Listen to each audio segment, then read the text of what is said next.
then we ain't falling out over no hoes. And we got all type of niggas around here. Short niggas, tall niggas, bald niggas, light skin, dark skin, braids, dreads, fat, whatever you want, whatever a woman want, we got. Maserati Rick, who ran a multi-million-dollar crack cocaine and heroin empire on Detroit's east side. Maserati Rick was known across the country for driving flashy cars, wearing the finest clothes, and the most expensive jewelry, even hanging out with celebrities. What up, though?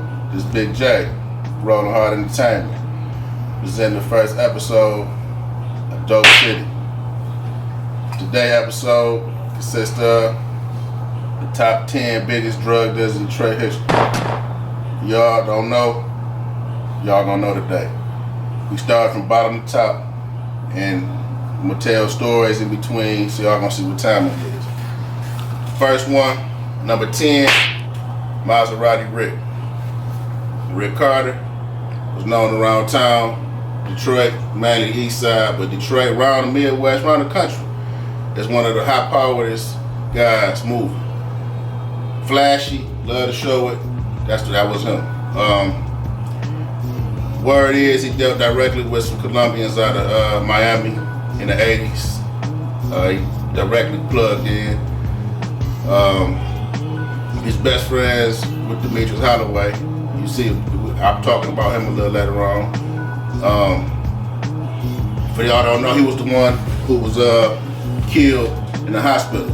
You know, he was beefing with a lot of people, at war with a lot of people. Speculation is blankety blank killed him, blankety blank killed him. Who knows to this day? Rumor is that he was about to get indicted before he was killed. It was a major RICO coming down before he was killed. I don't know how true that is, but that's from the top sources. That's what it was. So that's pretty much what it was. He was known to ride around town in Mercedes-Benz. He was buried in a Benz coffin. You know, I think it was like $60,000 coffin, all that. He was at war with another Detroit kingpin, Big Ed Hansard, in the 80s. They actually had gotten to it over. Rumor is that Big Ed Hansard was actually having sex with his mother. He didn't appreciate that too much. And that's how the war really started. They tried to make it seem like it was about some dope money or whatever. It was actually about, I think his mother actually said something about some shit, I don't know. But that's what they say it was about. I'm not for sure. But rumor is that he was also at odds with the crew he had hired to defend him, the best friends, over not handing over his drug connection. How true that is, who knows? But it seems from the sources I heard it from, it's pretty true.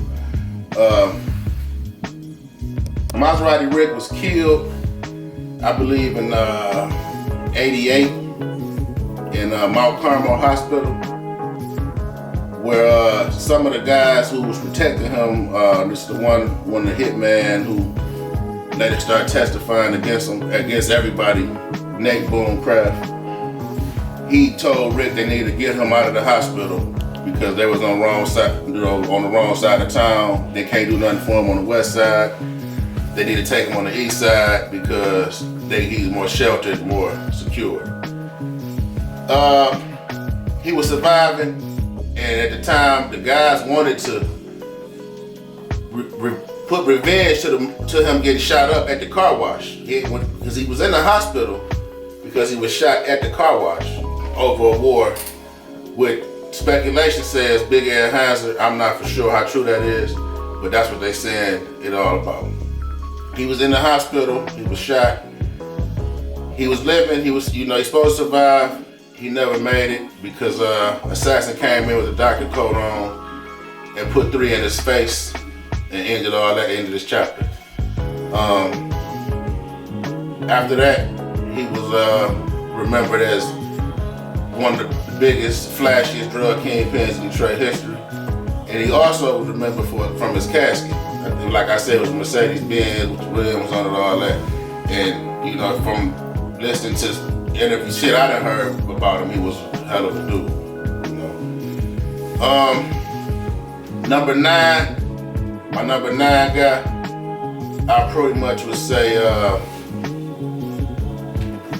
Art Derrick.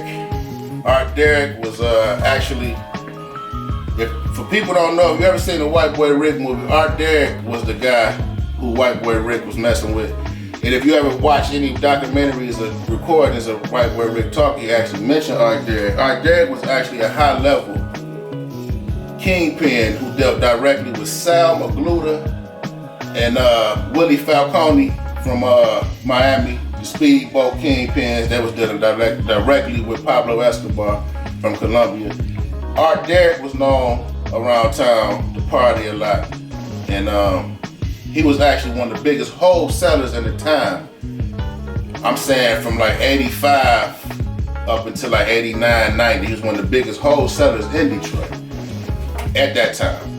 Wholesaler, you know, he was a kilo dealer. A lot of the guys mentioned, you know, people talking about they might have had, he was a kilo dealer. They might have had spots. They may have had this, they may have that, but he was actually a kilo dealer.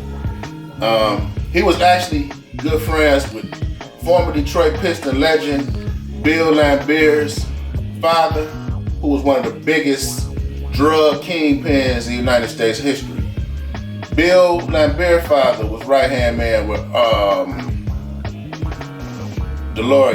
John DeLorean, I believe. He had the car, he made the car, the Back to the Future car and all that. He was indicted out of Detroit years ago. He beat the indictment, and actually he beat it. But Art Derrick was plugged in with those guys, and all of them was, you know, Bill Lambert's father, if I'm not mistaken, was one of the wealthiest people in America at one time, you know, off of his packaging company. And from rumors had it that he was tied into the drug gang pretty heavy with the cartels.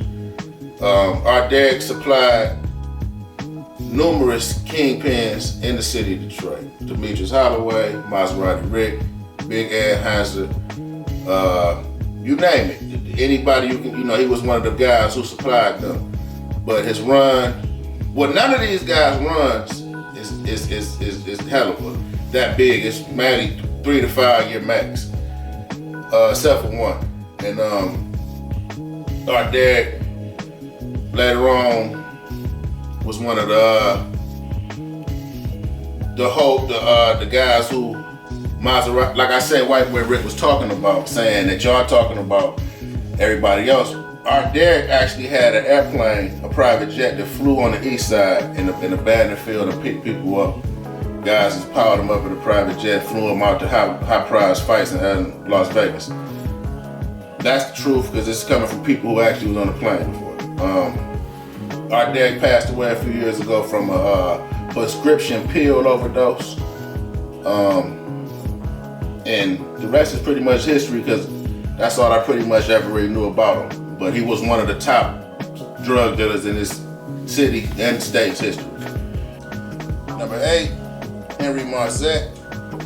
Henry Marzette was actually one of the first African-American godfathers in the city of Detroit. He was dealing directly with Billy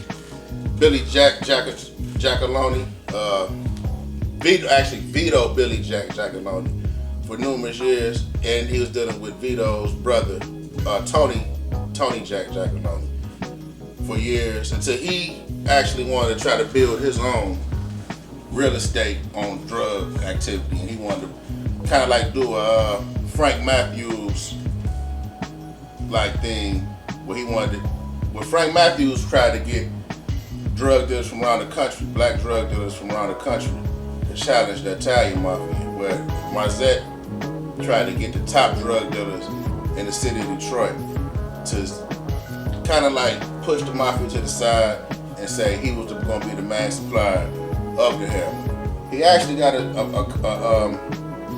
plug, a connection, I believe in Vietnam or Thailand or something like that. He got a direct link over there, so he felt no need that he had to deal with the mob. He recruited numerous KingPins in the 70s. Like, I believe like some of the Eddie Jacksons of the world. I'm not for sure if he recruited, I don't think Eddie Jackson was on the scene as powerful yet as he became. Marzetti actually started to go to war with people in his crew because of their, I guess you could say, disobedience towards him with not following his orders or dealing directly with him, where they were still dealing with the Italians. The Italians are the main, what were the main supplier of heroin in the 70s, in its 50s, 60s, 70s, you know, all the way in that time, until you had the black people, the black kingpins realized that we can do this on our own, and you had the Vietnam War just being over with. So a lot of these guys' cousins and brothers were actually coming from over there with direct connections with the Vietnamese people, Chinese, whatever. So that's how that pretty much went with Marzetti. He felt that he didn't need the Italians no more, and it actually caused a rift in his circle with some of his top lieutenants who didn't want to agree with him or do what he felt should be done. They went against it. War started. He actually got, I think, the 10 or 15 of his top people whacked out before he actually died to natural causes, I believe, like flu-like symptoms or maybe cancer or something like that. I'm not for sure. But he passed away from natural causes. He wasn't killed. And he was one of the dangerous, prosperous, biggest kingpins in Detroit history. I believe I'm number 7. I'm talking about Raphael Jimmy Q Quazzarano. He was actually a made man in Detroit Partnership, direct connection with the French Connection.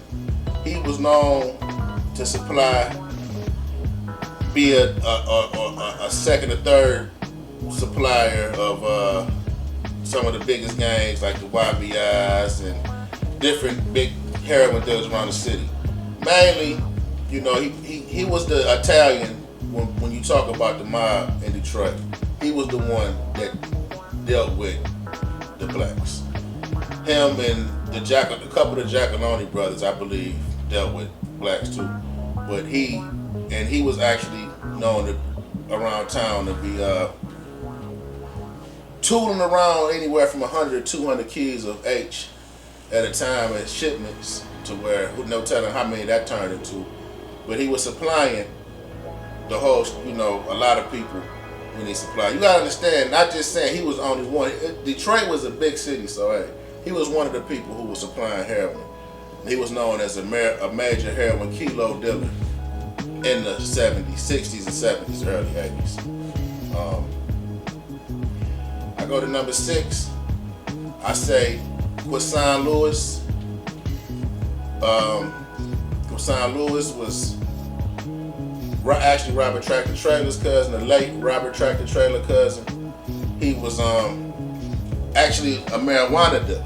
He was one of the biggest marijuana dealers in United States history, not just in Detroit, in United States history. He was bigger than people who sold H and coke. And he was a stand-up guy, and he just was released from prison, to be exact. Quasan Lewis was known in the early 2000s to be at war. The late 90s, early 2000s, to be at war with another kingpin at the time. I believe Tommy Hodges, something like that. They was known. They was actually had a big rift going on. It was a lot of assassinations going on at that particular time.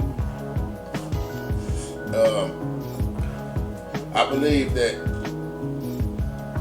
his network was he actually could be the top 3, but I'll get to that later. But he was definitely on this list, and he was one of the prosperous.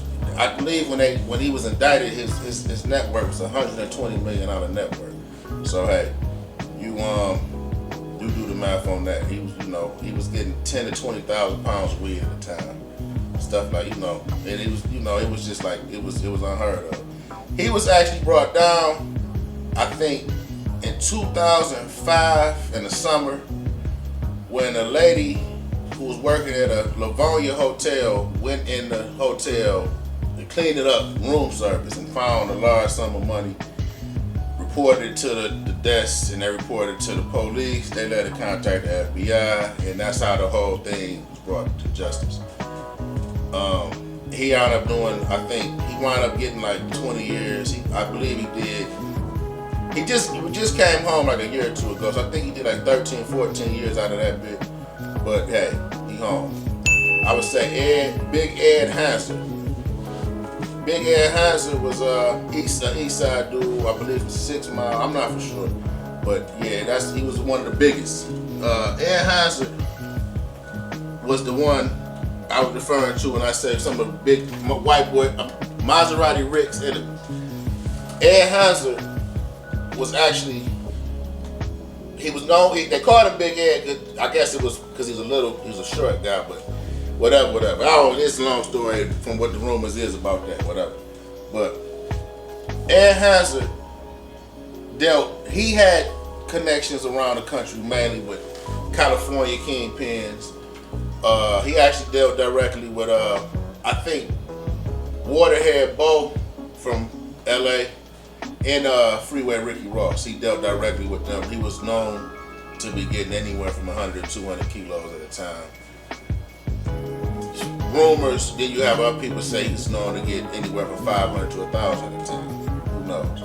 But the network of him from the research was that he was $150 million worth kingpin, as far as status wise. He was pulled over in LA. Him and some of his partners. He was in a Lamborghini, and they pulled him over, and they ran his license and it said something from Mississippi. He told them, "Y'all don't know me, man. I'm a $30 million man." He was 23 years old at the time. And basically what he was letting them know is I got $30 million. And they couldn't believe it. I believe he gave him like $10,000 cash, leave him alone. They let him ride off into the sunset. 1989, 1990, he was caught up in the earliest indictments where he was indicted for running a continual criminal enterprise, I believe. Ed Hanser dealt, like I said, with some of the biggest kingpins in California. I mean, around the country. I'm not just saying California, but just some of the big names.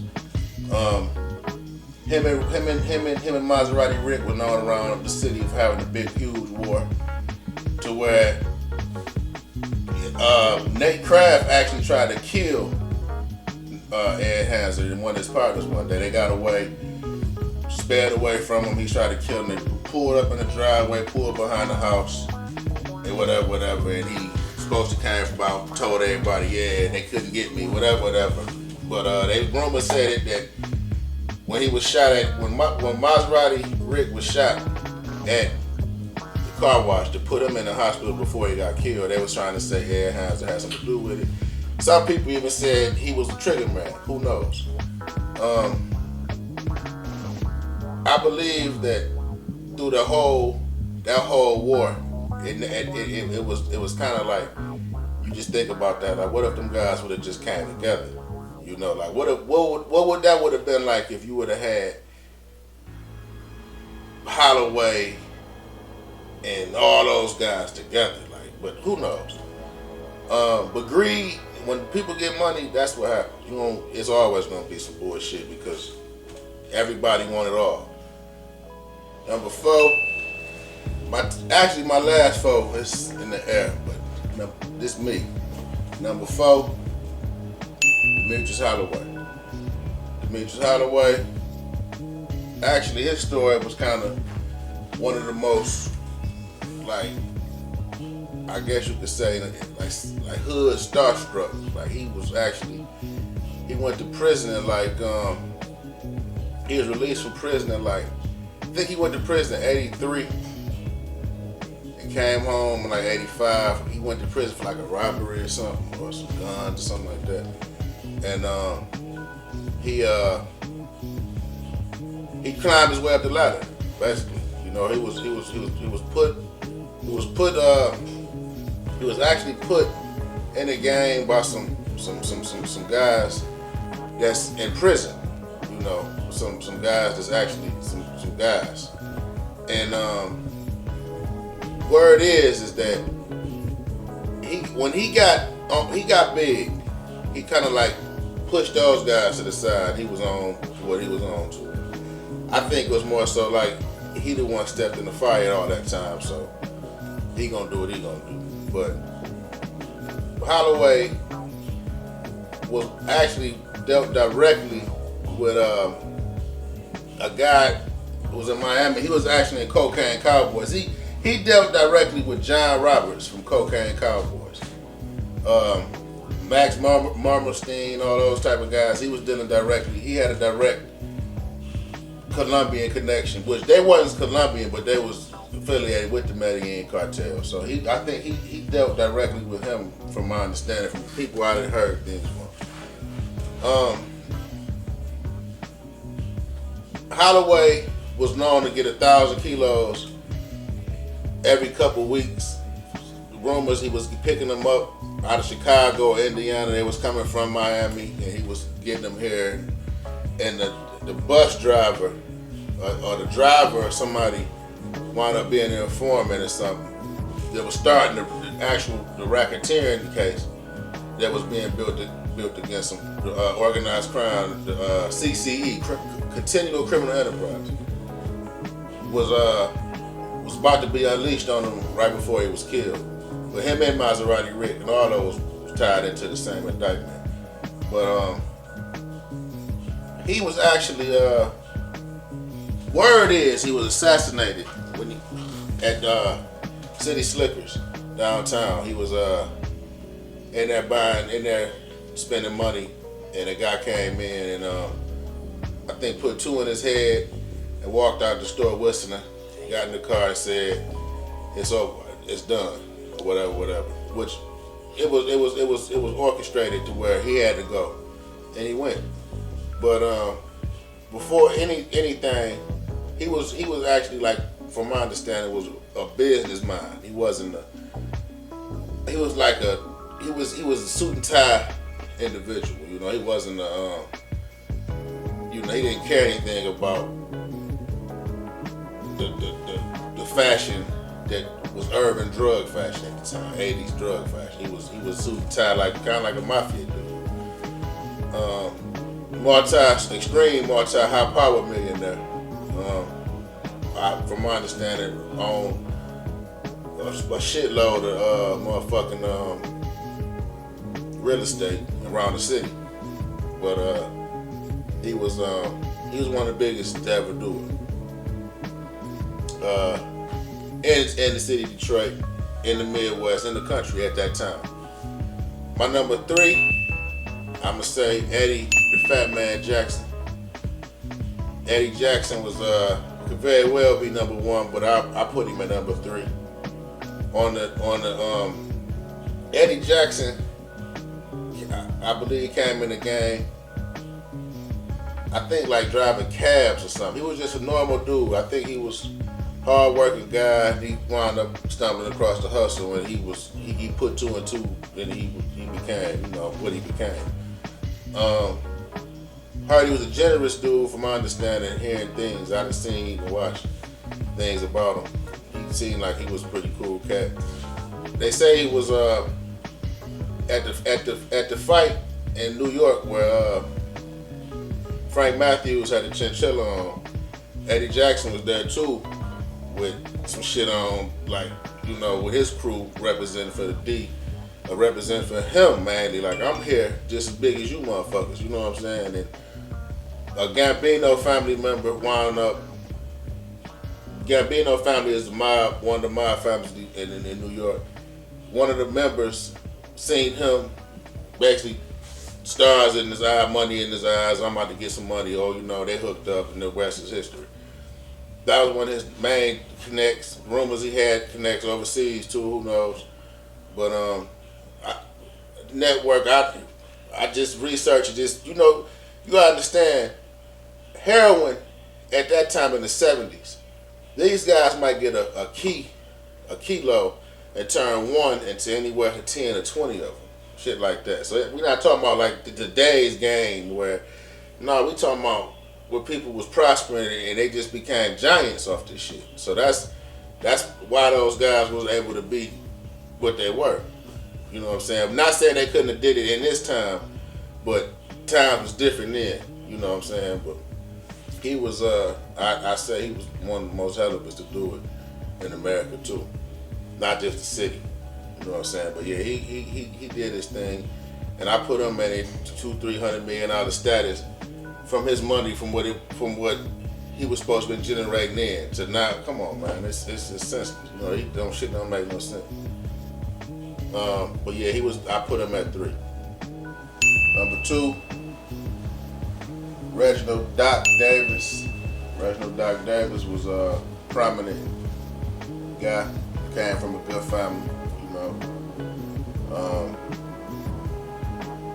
Got in the game in his teenage years pretty much. Basically, from what I understand, it seemed like out of curiosity. Or it seemed, you know, he had, I guess, the domino effect to the game, like he knew how to do it. He was like 18 years old. He bought his lawyer's house. You know what I'm saying? Shit like that. And he was rich. He was the first person I ever heard actually flying planes to other countries. You know what I'm saying? To secure drug connects and to get drugs. Like in the 70s, he was flying directly to Sinaloa, Mexico. That's the home of El Chapo. You know, he was going down there, picking up, dealing with a source he had down there. He was going to Thailand, and he was flying all different parts of the country, you know, different parts of different countries to get tied in. He was, they say was estimated to be getting like anywhere from 97-98% pure heroin for like $7,000 a key. So that shit unheard of. I ain't never heard no shit like that. But I ain't saying this. I believe it. I'm just saying that's just like, to hear that today, that would make no. That's like, god damn, man. 97-98% pure by the pound. From understanding, he was buying it by the pound. So a pound you buying for like $3,500, I believe. And you buy 2 pounds, 2.2 pounds, which is a key. So you buy 2 pounds basically for $7,000. And you probably taking one of those kilos and turning it into 40 or some shit like that, because it's pure. Who knows? I don't know. But I don't make no, that's some hell of a shit. But I put them there, estimation probably in the hundreds of millions of dollars. What they was doing, you know, he was he was actually supplying YBI and the Pony Down gang, notorious Pony Down gangs. He was supplying both of those gangs, and he was picking up a massive amount of money a week from these guys, and that's the story of him. You know, he was a unsolved mystery up until he was locked up and went to prison. I think he did like 10, 12 years, something like 8 to 12 years, something like that. And he actually beat like 3 to 4 federal indictments, like, you know, so that lets you know right there where his money was laying, and also the power. So, but he, from my understanding, from what I see now, he's home now, and he looks to be the guy that didn't abuse drugs and didn't do a lot of shit, because he seemed like he a healthy character. So, but that's definitely my number 2 to be, you know, the biggest. But number 1, I would say shit, man, Demetrius Flannery, Big Meech.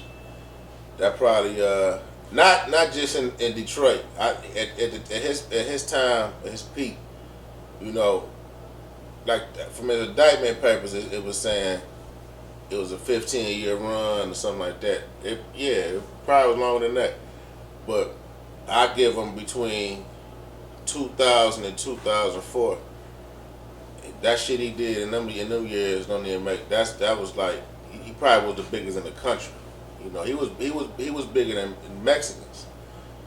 cartel people in the country at the time. Him and his brother Terry, they was connection. They was people who in this city was high powered people. Was probably grabbing 100 keys to several different people.